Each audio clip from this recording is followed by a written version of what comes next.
Hello everyone. ప్రస్తుతం social మీడియాలో మైత్రి versus Devi Sri Prasad. So ఏంటి బీజిఎం వార్ నడుస్తుందట.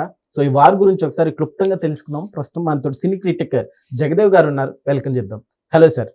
ఇద్దరికి మ్యూజికల్ గా ఫ్యాన్స్ ఉన్నారని చెప్పాలి. సో ఏంటి సార్ ఈ వార్? యాక్చువల్గా మైత్రి మూవీ మేకర్స్ కి డిఎస్పికి మధ్యలో కోల్డ్ వార్ నడుస్తుంది అనేది ఒక వైరల్ అవుతుంది సోషల్ మీడియాలో.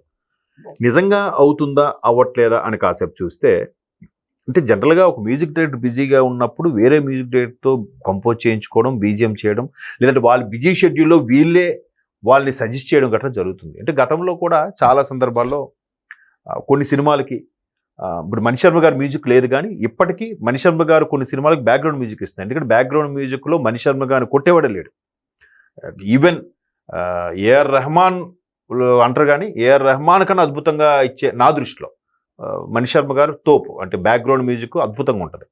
సో అలాంటి చాలా టెంపర్ సినిమాకు చూస్తే music director Mickey J mayor ఏదో ఉంటుంది, మన మిక్కీ జె మేయర్ అని ఆయన, బట్ బ్యాక్గ్రౌండ్ స్కోరు మణిశర్మ ఉంటుంది. అలా చాలా సినిమాలకి. సో ఇక్కడ చాలా సందర్భాల్లో డిఎస్పి కూడా కొన్నిటికి బ్యాక్గ్రౌండ్ స్కోర్ పెట్టారు. ఏది విశ్వరూపమా ఏంటది, దశావతారం కమల్ హాసన్ సినిమా గారికి అక్కడ హిందీ మ్యూజిక్ డైరెక్టర్, ఆయన పేరు మంచి ఫేమస్ పాప్ సింగర్ ఆయన. సో ఆయన ఓన్లీ సాంగ్స్ వరకు కంపోజ్ చేస్తే బ్యాక్గ్రౌండ్ స్కోర్ అంతా దేవిశ్రీ ప్రసాద్ ఇచ్చారు. సహజం అది. అలాగే రీసెంట్గా పుష్ప 2లో కూడా మైత్రి మూవీ మేకర్స్ సంబంధించి వాళ్ళ దాంట్లో ఇది జరిగింది కాబట్టి కోల్డ్ వార్ నడుస్తోంది మైత్రి మూవీ మేకర్స్కి డిఎస్పీకే అనేది ఒక పుకార్ అవ్వచ్చు. వాస్తవం కన్నా పుకారని ఎక్కువ అనుకుంటాను నేను, ఎందుకంటే చాలా జరిగాయి. ఇప్పుడు ఆ పుష్పకి కొన్ని సీక్వెన్స్కి తమన్ బ్యాక్గ్రౌండ్ స్కోర్ ఇచ్చారంట.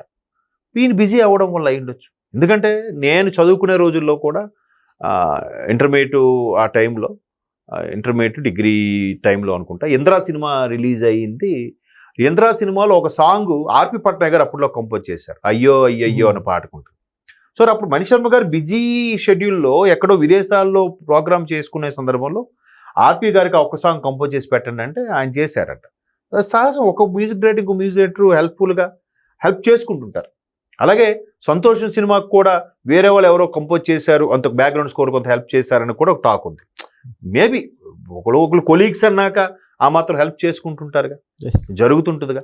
కాకపోతే మైత్రి మూవీ మేకర్స్ సినిమాకే అలా జరుగుతుంది ఎప్పుడో, ఖచ్చితంగా డిఎస్పీకి వీళ్ళకి కోల్డ్ వార్ నడుస్తుంది, ఏదో అవుతుంది అని అనుకుంటాం. అలాగే ఏం ఉండదు, మ్యాక్సిమం అలా ఉండదు. ఒకవేళ ఉన్న ప్రొడ్యూసర్ సిస్టమ్. బట్ ఇప్పుడు ఉస్తాద్ భగత్ సింగ్ ఉంది, ఉస్తాద్ భగత్ సింగ్ కూడా డిఎస్పి కాదు తమన్కే ఇస్తున్నారు అన్నట్టుగా. అలాగే ఓజీలో కూడా బ్యాక్గ్రౌండ్ స్కోర్ తమన్కే ఇచ్చారు.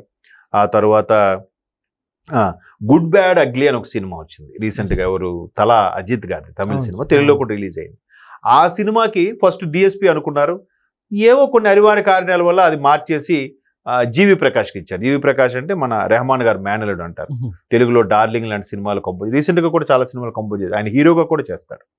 సో ఇప్పుడు డిఎస్పి గారు కూడా నెక్స్ట్ హీరోగా చేస్తున్నారుగా, లీడ్ రోల్ చేస్తున్నారుగా మన ఎల్లమ్మ సినిమాలో. సో అలాంటి షెడ్యూల్స్ షూటింగ్స్ ఉన్నప్పుడు ఆ బిజీ షెడ్యూల్లో ప్రాబ్లం అవుతుంది. ఎందుకంటే రీసెంట్గా ఆయన ఒక ఛానల్కి ఇచ్చిన ఇంటర్వ్యూలో చూస్తే, ఆయన స్టేజ్ షో కానీ ప్రోగ్రామ్ చేస్తే లైటింగ్స్తో సహా స్టేజ్ ఉండే పటిష్టం ఎంత ఉంది, స్ట్రాంగ్ ఉందా లేదా, అక్కడ బ్యాక్గ్రౌండ్ ట్రూప్, ఆర్కెస్ట్రా ట్రూప్ ఏంటి, మధ్యలో వచ్చే సింగర్స్ ఎవరు, ఆ సాంగ్ పాడుతున్నప్పుడు ఏ కలర్ లైటింగ్ డిస్ప్లే అవ్వాలి, ఈయన పైనుంచి కిందకు వస్తాడా, కింద నుంచి పైకి వస్తాడా, అన్నీ డిజైన్ చేస్తాడంట, అన్నీ ఈయన డైరెక్షన్ అన్నీ చేస్తాడంట ఈయన. సో అంత బిజీ షెడ్యూల్, అంత ప్లానింగ్, ఇక్కడ ఇలా ఉంటేనే వాళ్ళకి ఉర్రూతు రోగించినట్టు ఉంటుంది. పైగా స్టేజ్ మీద అత్యంత యాక్టివ్గా పెర్ఫామ్ చేసే మ్యూజిక్ డైరెక్టర్లు దేవిశ్రీ ప్రసాద్ ఫస్ట్ ఫ్లోర్స్లో ఉంటాడు. ఇప్పుడు మణిశర్మ గారో లేదా రెహమాన్ గారో కంపోజ్ చేశారనుకోండి, వాళ్ళు స్టేజ్ మీద అంత పెర్ఫామ్ చేయరు. మామూలు పాడమంటే పాటిస్తారు. ఈవెన్ మణిశర్మ గారి పాట కూడా పాడరు, ఆయన పాడిస్తాడు తప్ప. బట్ దేవి అలా కాదు, బ్యాక్గ్రౌండ్ స్కోర్ ప్లే అవుతుంటే ఈయనే పాడేస్తాడు, ఈయనే యాంకరింగ్ చేస్తాడు, ఈయనే ఉత్సాహపరుస్తాడు, ఈయనే ఫ్యాన్స్ అందరికీ హలో ఎవ్రీబడి అని అంటాడు, నోట్తోనే సౌండ్ చేస్తుంటాడు. అంత బిజీ పర్సన్ ఆయన. ఆయనలో యాక్టింగ్ టాలెంట్ ఉంది, కంపోజ్ టాలెంట్ ఉంది, లిరిసిస్ట్ కూడా ఉన్నాడు ఆయనలో. రీసెంట్గా చాలా పాటలు రాశాడు ఆయన. ప్రతి సినిమాకు కూడా ఇంచుమించు ఒక పాట రాస్తున్నాడు. ఇప్పుడు అత్తారెడ్డి దారేదో పాట రాశాడు, తర్వాత సన్నాఫ్ సత్యమూర్తిలో కూడా ఏదో పాట రాసినట్టున్నారు. ప్రతి దాంట్లో కూడా ఆయన అంటే అంత కేర్ తీసుకుంటాడు. మ్యూజిక్కే కాదు, లిరిక్సే కాదు, స్టేజ్ ఎలా ఉండాలి, ఎక్కడ ప్రోగ్రామ్ ప్లే చేయాలి, ఏ సిటీలో అయితే మనకి ఎక్కువ ఆదరణ వస్తుంది, అది కూడా పాయింట్అవుట్ చేస్తాడు ఆయన. సో అలాంటి సందర్భాల్లో బిజీ అవడం వల్ల తమన్కి ఎక్కువగా ప్రయారిటీ ఇస్తున్నారు. ఇప్పుడు బాగా క్రేజీగా ఉన్న మ్యూజిక్ డైరెక్టర్లో తెలుగులో తమన్ను, తమిళ్లో అనిరుద్ధ్. సో వీళ్ళు బిజీగా ఉండి ఇది చేసినప్పుడు ఆబ్వియస్లీ వాళ్ళు పక్క వాళ్ళకి అప్పచెప్పడము, లేదంటే వాళ్ళు స్టేజ్ ప్రోగ్రామ్స్కి వెళ్ళినప్పుడు తమన్ ఇది కొద్దిగా చేసి, ఎందుకంటే వీళ్ళిద్దరూ కూడా మరలా మణిశర్మ దగ్గర చేసిన సందర్భాలు ఉన్నాయంట. మణిశర్మ గారి దగ్గర వీళ్ళిద్దరూ కొలీగ్స్గా కూడా పనిచేశారు, ఎవరు, తమను, డిఎస్పి. సో ఆ చనువుతో ఈయన మళ్ళీ అడగచ్చు. ఇప్పుడు మన దగ్గర హైదరాబాద్ డెవలప్డ్ అయిపోయింది అనుకుంటాం, కానీ ఇప్పటికీ తమను బ్యాక్గ్రౌండ్ స్కోర్ చేయాలి, కొన్ని రకాల డిజిటల్ ఇంటిగ్రేషన్ అంటారు, 5.1 ఏవో అంటారు, ఇప్పుడు 8.1 ఏదో వచ్చింది అంటున్నారు. ఆ 5.1 డిజిటల్ ఇంటిగ్రేషన్ చేయాలంటే ఇప్పటికీ ముంబై వెళ్ళి ఆయన ఫైనల్ అవుట్పుట్ చేసుకుని వస్తాడట. రీ రికార్డింగ్ అవన్నీ, ఆ టెక్నాలజీ, ఆ ఎక్విప్మెంట్ అక్కడే ఉందంట. నెక్స్ట్ వయలిన్ ఆర్కెస్ట్రా ఏదైతే ఒకేసారి ఒక 20-30 మంది కూర్చొని వాయిస్తారు చూసారా, అట్లాంటి ఆర్కెస్ట్రా ఇప్పటికీ ఇంకా రాలేదట హైదరాబాద్కి. అవసరమైతే చెన్నై వెళ్తారట. సో అంటే మన దగ్గర హైదరాబాద్ అన్నీ ఉన్నాయి, ఫిల్మ్ సిటీ లాంటి పెద్ద పెద్ద స్టూడియోలు ఉన్నాయి, ఇంకేం కావాలి అన్నీ మన దగ్గర ఉన్నాయి అనుకుంటున్నాం. కానీ ఈ రోజుకి కూడా ముంబైయో చెన్నై వెళ్ళాల్సి వస్తుంది. ముంబై అంటే మొత్తం నార్త్ బాలీవుడ్ అంతా ముంబై కేంద్ర బిందువు. ఒకప్పుడు సౌత్ ఇండస్ట్రీకి అంతటికి కేంద్ర బిందువు మద్రాసు, చెన్నై. సో అక్కడ ఇంకా ఆ సెటప్ ఇంకా హైదరాబాద్కి రాలే. మేబీ ఇక్కడ నేర్చుకున్న వాళ్ళు, నిష్ణాతులు, సంగీత విద్వాంసులు అంతగా లేరేమో ఆ యాంగిల్లో.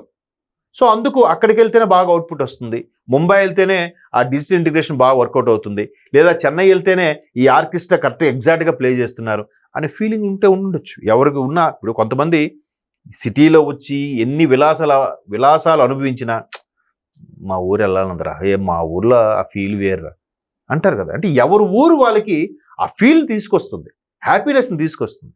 అలాగే ఎంత కంపోజ్ చేసినా లేదు ముంబై వెళ్ళి దీనికి ఫైనల్ అవుట్పుట్ చేస్తేనే బాగుంటుంది అనుకున్న టైంలో, అలాంటప్పుడు తమను ముంబైలో ఉన్నప్పుడు ఎక్కడ ఏదైనా కంపోజ్ చేయాల్సి వస్తే ఖచ్చితంగా వాళ్ళ అసిస్టెంట్కు ఇంకెవరకు అప్పచెప్తారుగా. సో అలాగ అప్పచెప్పినప్పుడు ఇక్కడ ఖచ్చితంగా మైత్రి మూవీ మేకర్స్, డిఎస్పి అవ్వడం, వీళ్ళిద్దరికీ ఏదో తారసపడుతుంది, వీళ్ళిద్దరికీ ఏదో జరుగుతుంది అనేలాగా సోషల్ మీడియా వేదిక మీద వైరల్ అవుతున్నాయి. కానీ జనరల్గా ఒక హీరో హీరోయిన్ వరుస పెట్టి ఒక 4 సినిమాలు తీశారనుకోండి, ఏమంటారు, వీళ్ళిద్దరికి మధ్యలో ఏదో ఉందరా, వీళ్ళిద్దరు పెళ్లి చేసుకుంటారంటారా. కానీ గతంలో ప్రభాస్, అనుష్క అని అందరూ పెళ్లి చేసినట్టు కూడా ఓదరగొట్టేలే. సో అలాంటి రూమర్సు, అలాంటి గాసిప్స్ ఇండస్ట్రీలో కామన్. మ్యాక్సిమం అదే అయి ఉంటుందని నా అభిప్రాయం, అంతకుమించి ఏముండదు. ఎందుకంటే డిఎస్పి ఒక దాన్ని బాధ్యత తీసుకున్నాడని చాలా భుజానికి ఎత్తుకునే చేస్తాడు. అంత మాత్రం ఆయన పట్టించుకోవట్లేదు కాబట్టి మూవీ మేకర్స్ ఆయన తప్పించారు అలా ఏముండదు. ఈవెన్ వాళ్ళు కూడా ఒక్కొక్కసారి బిజీ అయినప్పుడు వేరే మ్యూజిక్ డైరెక్టర్తో చేయించుకోవాలంటే ఆ ఇండస్ట్రీ, ఆ ర్యాపో ఉంటుంది. సో ఇది నేనైతే పచ్చి అబద్ధం అని అనుకుంటున్నాను. Okay sir, thank you.